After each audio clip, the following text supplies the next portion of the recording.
Hello and welcome to Compounding Curiosity. I'm your host Kalani Scarrett, and this podcast is all about compounding your curiosity alongside my own through thoughtful interviews with interesting guests. For transcripts and detailed show notes, check out the links in the description.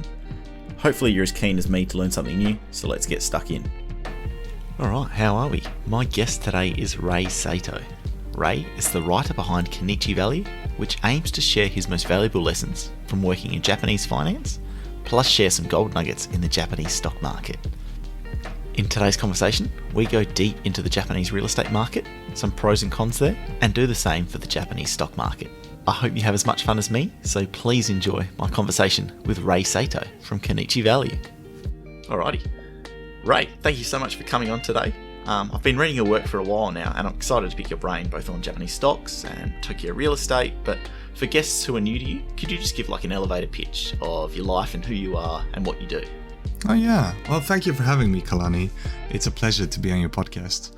But yeah, I mean, I'm probably not as impressive as many of your guests here, but I still would like to do a little bit of a chronological background about myself. So I'm half Japanese and half Swedish, but I was actually born in rural Japan, in a town outside of a city called Kumamoto in the south of Japan. And even though I grew up mostly in Sweden, I went to elementary school in Japan. And I don't know how much you know about Asian schools, but I'll tell you now that they're way harder than anything I did in Sweden. So I still have some scars from that time, even though, of course, it was great learning. But then after elementary school, I moved back to Sweden. And when I was around 16 years old, I inherited stocks from my great-grandmother, who passed away at that time. And no worries about that because she was almost 100 years old. So she lived a pretty good life.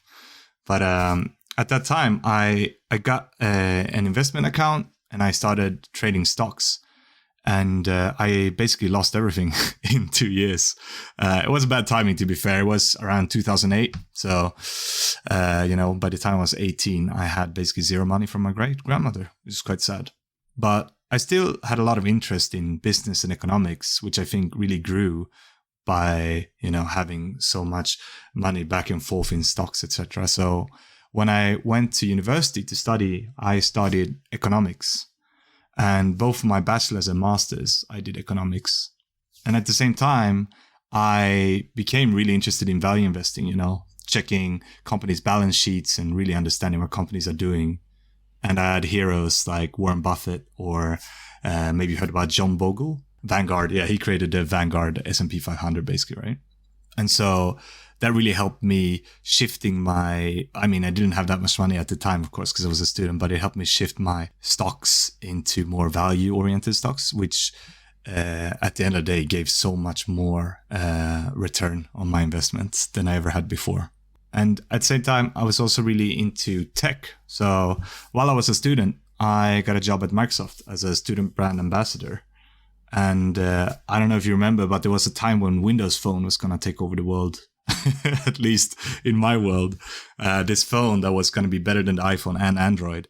And I was a huge promoter. I had a blog partly sponsored by Microsoft in Sweden, which garnered a lot of interest until Microsoft discontinued Windows Phone and the blog sadly died too.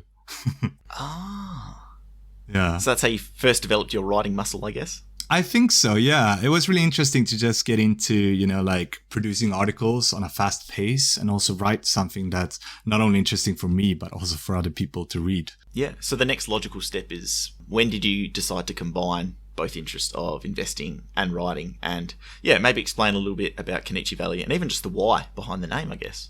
Yeah. So after my studies, I got a job at Microsoft. So I worked in Microsoft in different countries.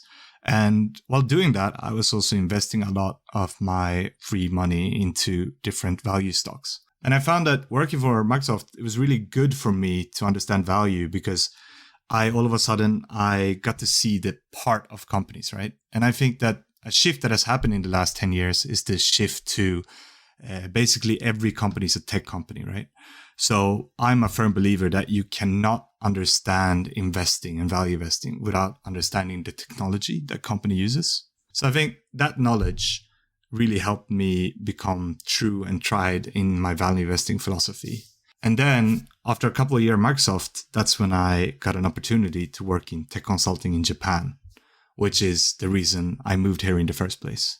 And when I came here, I was extremely interested in value investing, just as I had in other countries I lived in with Microsoft. So, I tried to find out a community here and try to just see, what kind of analysis there was on the companies in Japan. And what I found first is that most stocks here are hugely undervalued. Just like simple analysis, you can see how low their PE is and just how much money they gain, even though the valuation is very low. But the second thing I found is that there's no coverage on Japanese stocks, especially in English. Like if you look at even the biggest Japanese companies and try to find analysis in English, it's very hard to find anything. And even if you know Japanese, the investment analysis you find is usually very bare bone. It's basically someone looking at a chart and saying, oh, hey, this stock went down, so it's probably going to go up. So I saw this and thought there's a huge opportunity to share my knowledge in a country that I truly love. And that's how I started my newsletter, Konichi-Value, which is basically the word for konnichiwa, most used word in Japan, which is hello, and value, which is value stocks. So nobody's confused what my newsletter is about. It's a strange situation because I got a good mate, Clay, from Kenkyo Investing, and he does a bit of same thing involved with the Japanese market. And there's just so much opportunity there, but it's a bit hard getting that information out or even, like you said, finding information. So what's the investing scene like just with value investors? Like, is there a community there? Are they, I don't know, how passionate are they for it? Because, yeah, it's a bit of a hidden gem, I guess, even though it's a massive country, massive GDP. Yeah. So I'd say there is definitely a community here, both by foreigners and Japanese people. And it's relatively active, but it's almost exclusively retail investors. So investors like you and me. So, you see on Reddit or Retire Japan, for example, which is a Japanese website, English website focused on Japanese assets that you can earn enough money to retire in, hopefully. And these are great for, meeting like-minded people. But again, they don't cover companies that well. It's very hard to find actual investors putting their hard-earned cash into stocks that they truly believe in for XYZ reasons.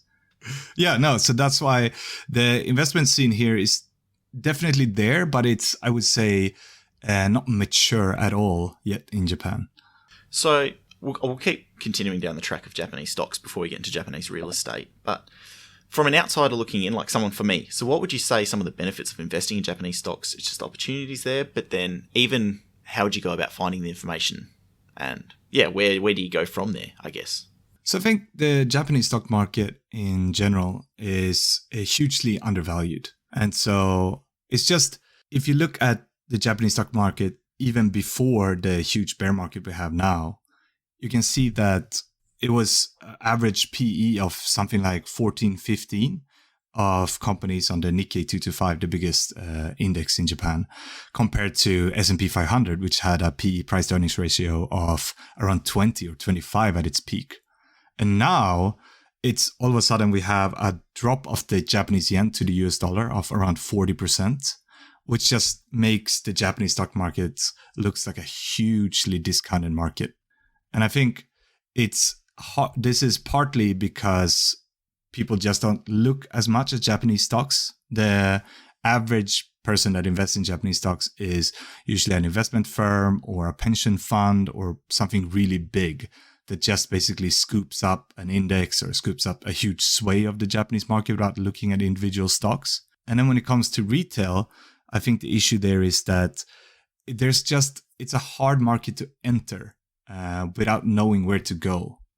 And where to go is, if you have a stockbroker account, you can obviously find the big stocks on most stock markets, in the US and even in Germany.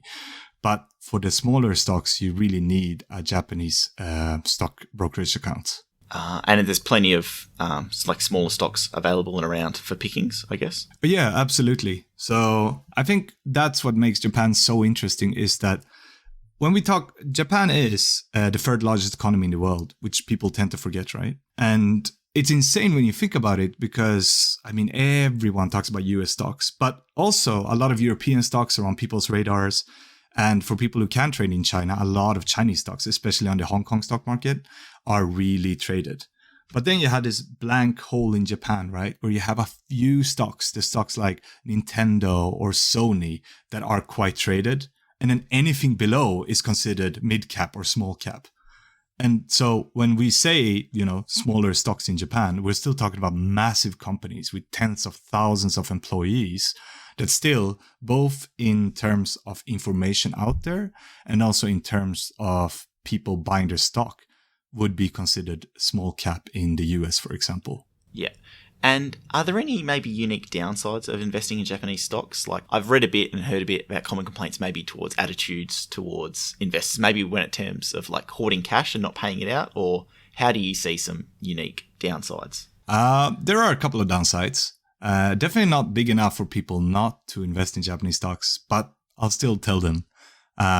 So the first one, and perhaps most obvious one, is just the information, even in big stocks, big companies, are usually in Japanese. So you kind of either have to be really good at Google Translate, which is not at all perfect in Japanese for some reason, or you just have to learn the language. And on top of that, I find that big companies in Japan are not as good as marketing themselves, even though they're public.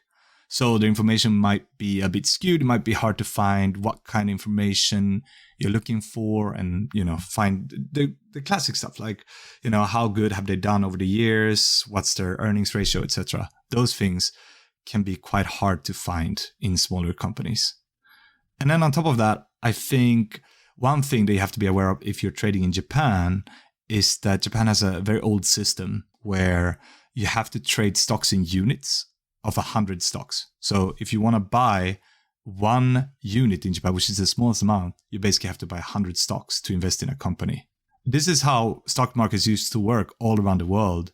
But as you know, for example, in the US, they have abolished this system long ago. And there's a lot of problems, right? We have Nintendo, for example. They just did a stock split.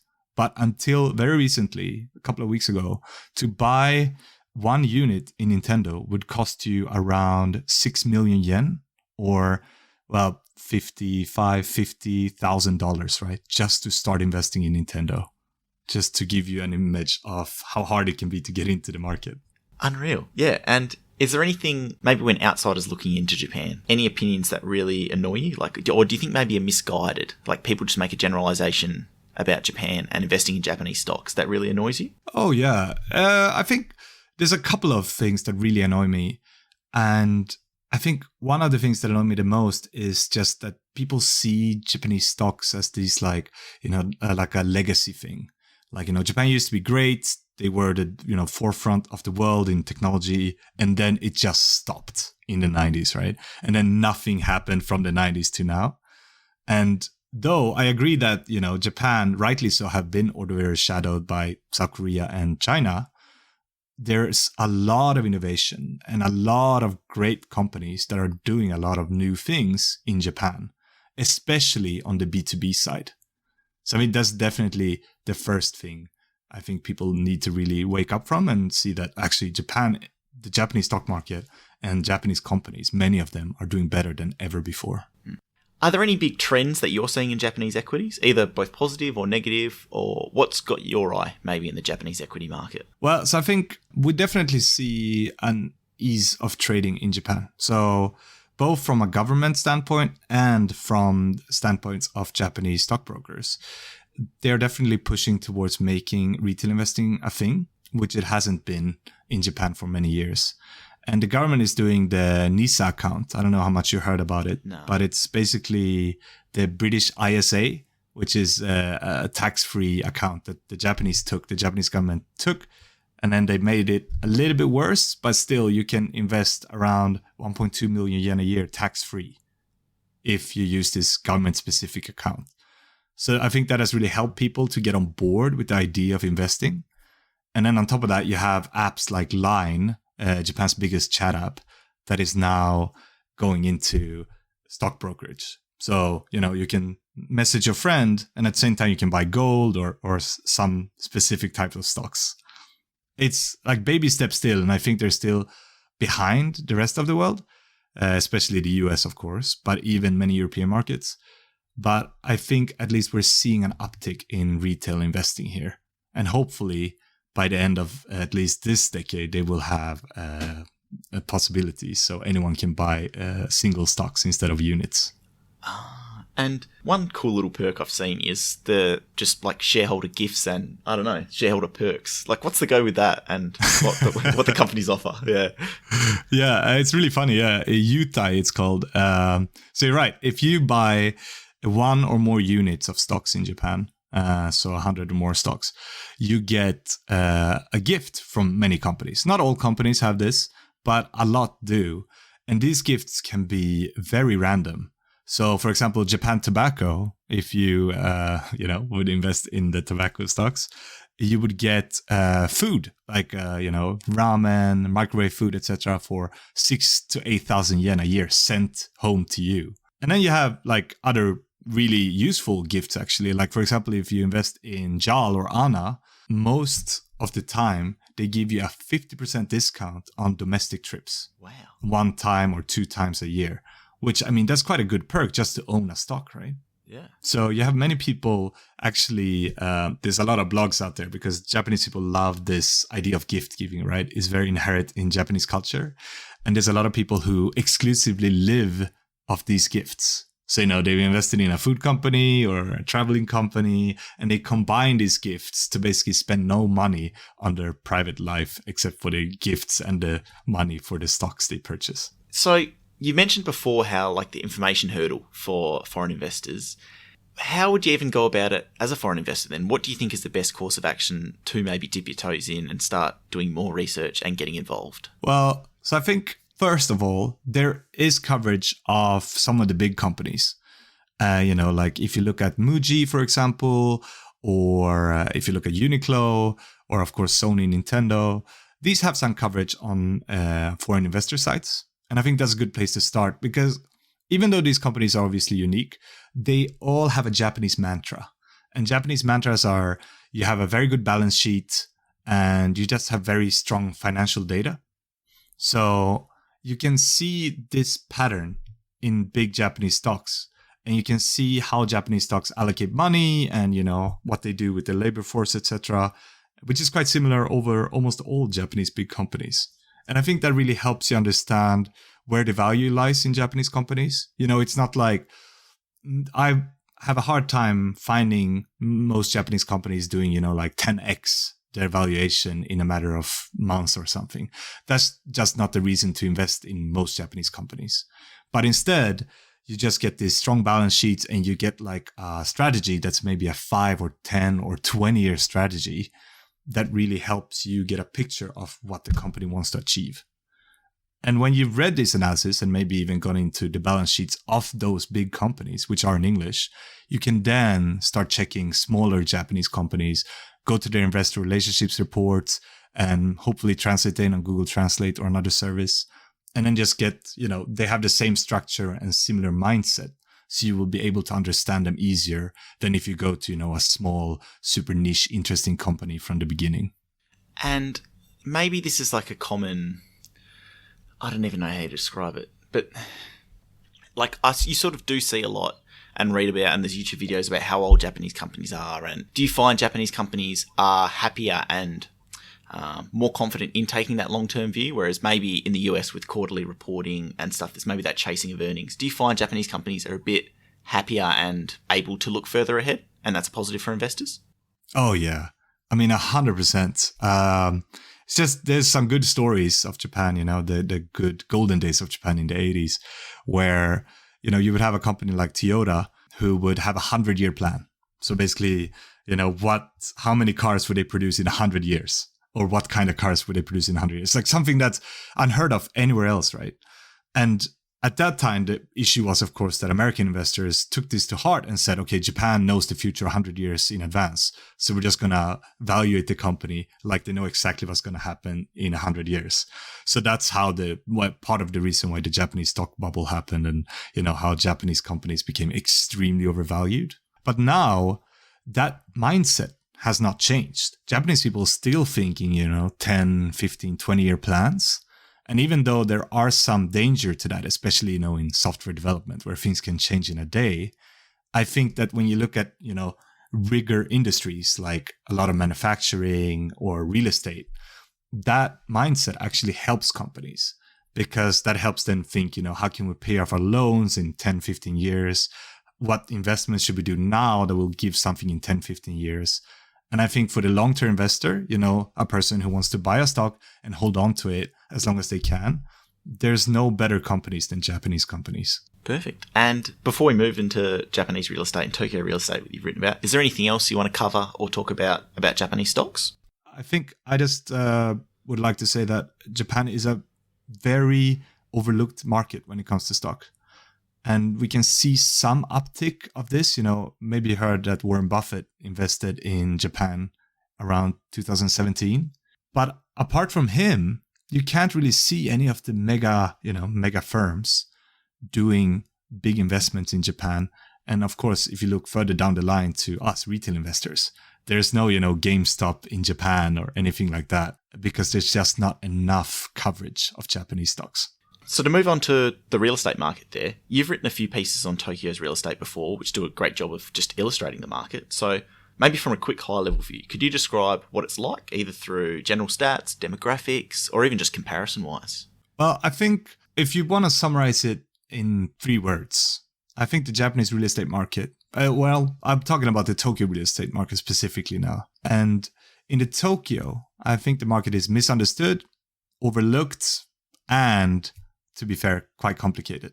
And I want to separate out the Tokyo real estate market from the Japanese real estate market because contrary to popular belief, Japan is a shrinking country in many ways. The population is shrinking quite rapidly in many areas.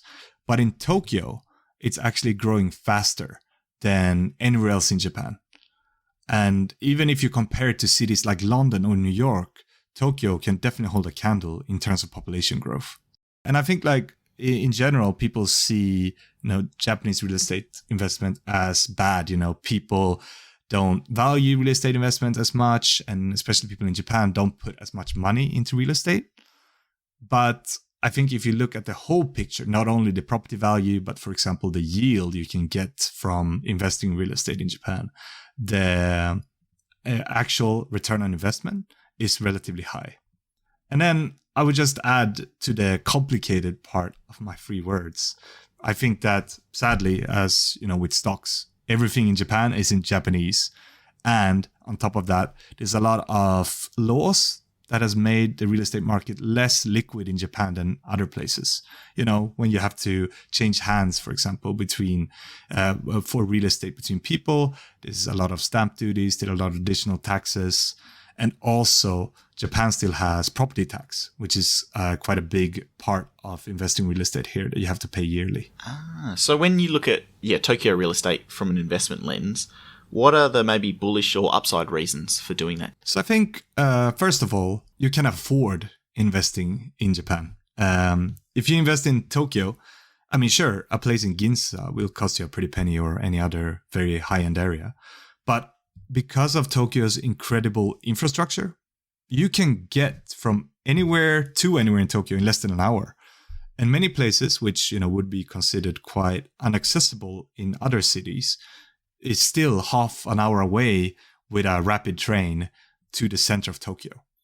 So if you look at areas like Nerima or Tachikawa, which just examples of suburbs to Tokyo, you can find incredibly cheap apartments and houses and still be around 30 minutes away from central Tokyo.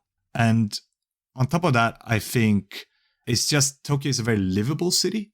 Hopefully, I get to discuss why, Tokyo prices haven't gone up that much later. But just in terms of livability, I think, affordable housing and low crimes and, basically infinite entertainment has made Tokyo into a very interesting place to live for people who rent and people who want to buy property. And sure, you won't see the same growth of properties as you will in, cities like New York and London. But at the end of the day, if nobody wants to live in a place, I think those valuations are too high anyways. while in Tokyo, the valuations of properties are very stable and probably growing at a stable rate for many years to come. Yeah, that's a good point. And yeah, if you're comfortable, just roll straight into it. So why haven't Tokyo housing prices gone up? And yeah, what's the reason there? Well, I think, of course, it's very complicated. I mean, also in, New York, etc. There's not a single reason, many reasons. But I wrote an article about it a couple of weeks ago.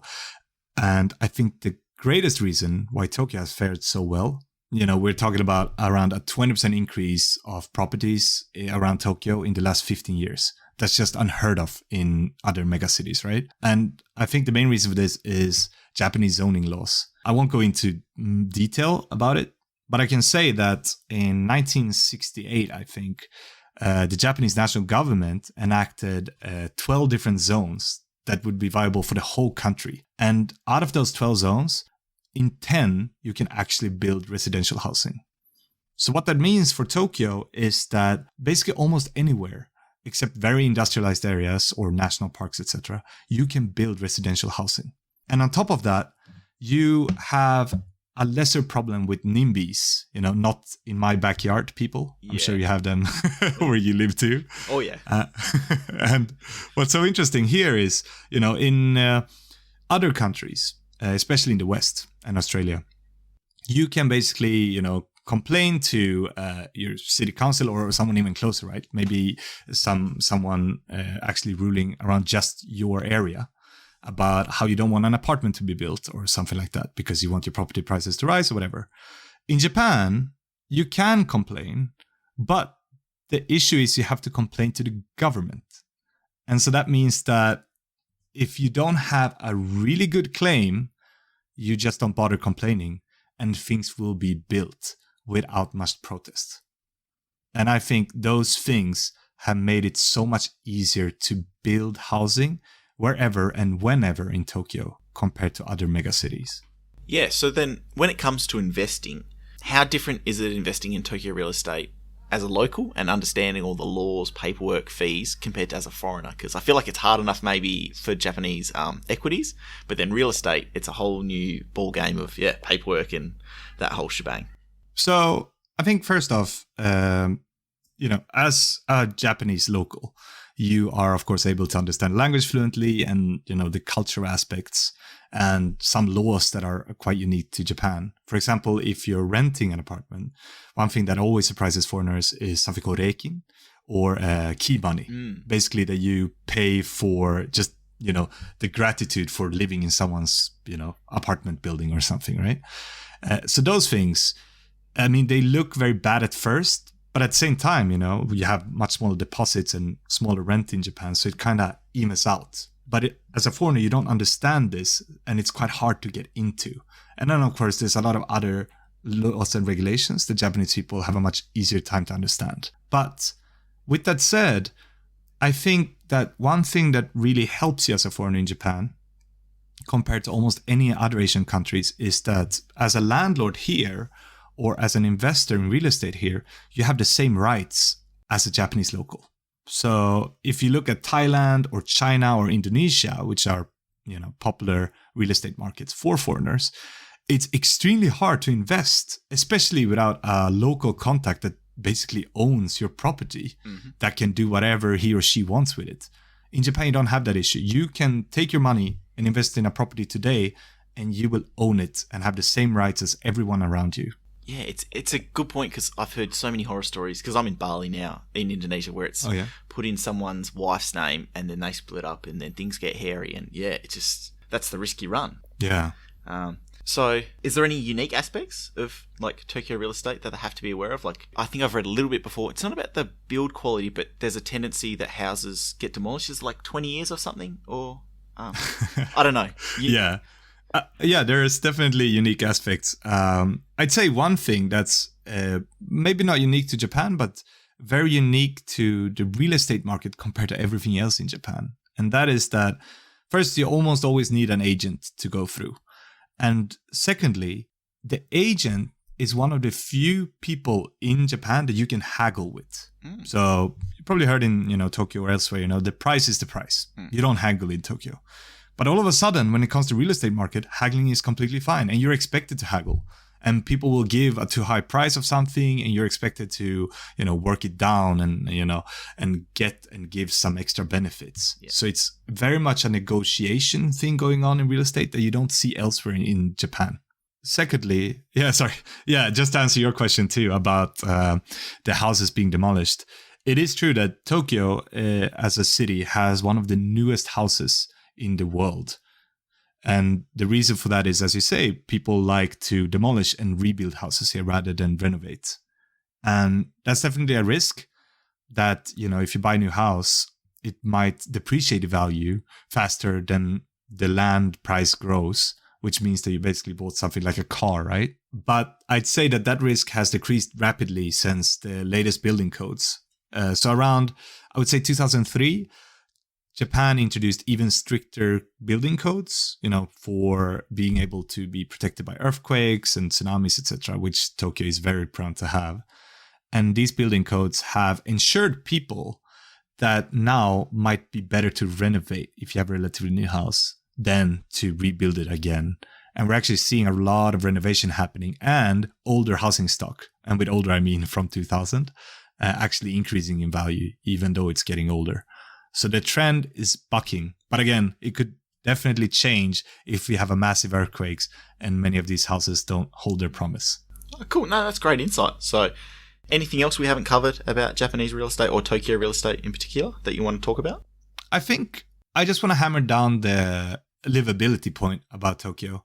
I think we see places around the world that are constantly ranked high on the, livability indexes and stuff. You have, Melbourne, Australia is ranked pretty high, Vienna, in Austria, Stockholm, Copenhagen, etc., right? And I think that a lot of these places have always been there, but Tokyo is definitely a place that's growing every year and getting up the lists. And now I wouldn't be surprised if any list you see, it's in the top 10 or even top 5. And I think the reason for this is, first of all, there's no crimes here, basically, and there's a lot to do.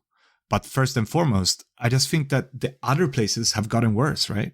If you live in Melbourne or San Francisco, some years ago, maybe 10 years ago, you could afford to live there in a relatively nice apartment. But today you just can't. I have friends in San Francisco. They live in, basically 5 people, even though they work for Google or Microsoft, right? And you just don't have that in Tokyo. And I think that skewedness where, real estate is such a good investment if you live in San Francisco compared to Tokyo, I think that skewedness will begin to shift. So you will see less people actually wanting to buy real estate because less people want to live in a city like San Francisco. And then because more people want to live in Tokyo, I think the housing prices will go up. That's such a good point because, Melbourne, Sydney, they're great cities to live. But if you want a median house with a median income, I think it's like 20 times because it's like 50 grand into $1 million. It's just not feasible. It's interesting, this phenomenon. I don't know. Have you heard about the Hamptons effect? No. I've actually heard about it a couple of days ago. So it might not be that still famous. Fresh. That's good. Yeah. But the Hamptons effect. So Hamptons is a place outside of New York, a very, very expensive place. And what has happened over the years is that it's become so expensive, and the surrounding areas have also become so expensive that nobody that's not a millionaire can afford to live there. And so if you live in the Hamptons, right, sure, you have a nice house, maybe a nice backyard, but if you want to do something like go to a restaurant or go to a supermarket, there's nobody working there because nobody with a normal salary can afford to live anywhere near Hampton. Yeah. So it's basically this ghost town that's just has incredibly beautiful and expensive properties. But that's it. And I think that those places will collapse as soon as the first person tries to sell his or her house and realize that nobody else wants to live there. That's so crazy and so interesting. And wow. Yeah, one thing I've noticed traveling through Southeast Asia, I sort of picked up with it in Vietnam, is in Ho Chi Minh City, it felt like there was a lot of chain restaurants, chain cafes.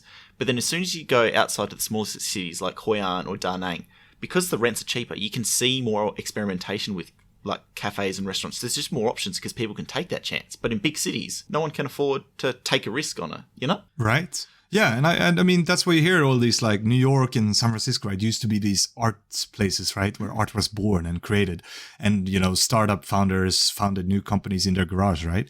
And I just feel like you don't hear that anymore because of this flight of young, hungry talent, because they just can't afford to live there. Yeah, so, I mean, I won't claim to know the solutions, but it's just something I've seen and noticed. And yeah, it's a bit sad. Yeah, I think very sad. So one big reason why I love this podcast is because I just love talking to people about their passion. So from my reading, you also love public transit, which being in Tokyo is probably like a gold mine. So do you want to talk a little bit about that and where'd that love come from? Yeah, sure. Yeah, as you might have found out, I do love public transit. I have a side blog, which is not that active, but it's lovetransit.substack.com, where I talk a lot about my love for public transit. And I think that at its core, it's not that much about, latest train models or latest buses or anything. It's much more about what public transit means, right? Like I moved to multiple cities in my life, and every city I thought to myself, I could live here. They always have good public transit. And I really think that, living in Tokyo, you kind of realize how spoiled you are with public transit. Because to be honest, I don't think any city in the world can hold a candle to Tokyo's public transit. And it's very complex and very efficient, and it's not something you can build in a day. But just having a little bit of that makes the city so much better. Just to be able to get drunk and then be able to get to your place without paying, I don't know, like $100 for a taxi, right? That is such a luxury you don't have in most places. And I think that has really, enamored my love for public transit.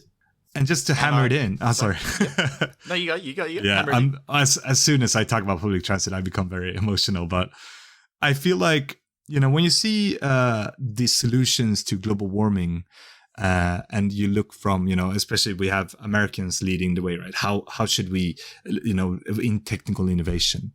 And because America is a very car-dominated society, you see people like Elon Musk proposing, we should have self-driving cars and we should have tunnels all over cities and these insanely complex things, right? And just to solve a simple issue of how to get from point A to B without waiting for 5 hours in a traffic queue, right? And then you just look at cities like Japan and they're like, we solved this problem like 50 years ago with just a bus and a train and a metro. And you realize that things don't need to be complicated if you know what solution you're looking for. And for cities, I think 100% public transit. Yeah, and it's just so fun. Like Hong Kong's another favourite of mine just because of sheer variety. Like you can go from a tram to a bus to the underground and then a ferry. It's just so cool. I love it. Right. And you wrote something. I don't usually say this, but it's quite beautiful, the writing, in that you spoke about when you're on the train, you look at someone and what's their story or where are they going? And it's just like, it's a nice feeling. It's a nice thing to wonder. I like people watching, so that's a cool thing. But it was cool seeing you write about it, and you wrote about it very well. So, thank you.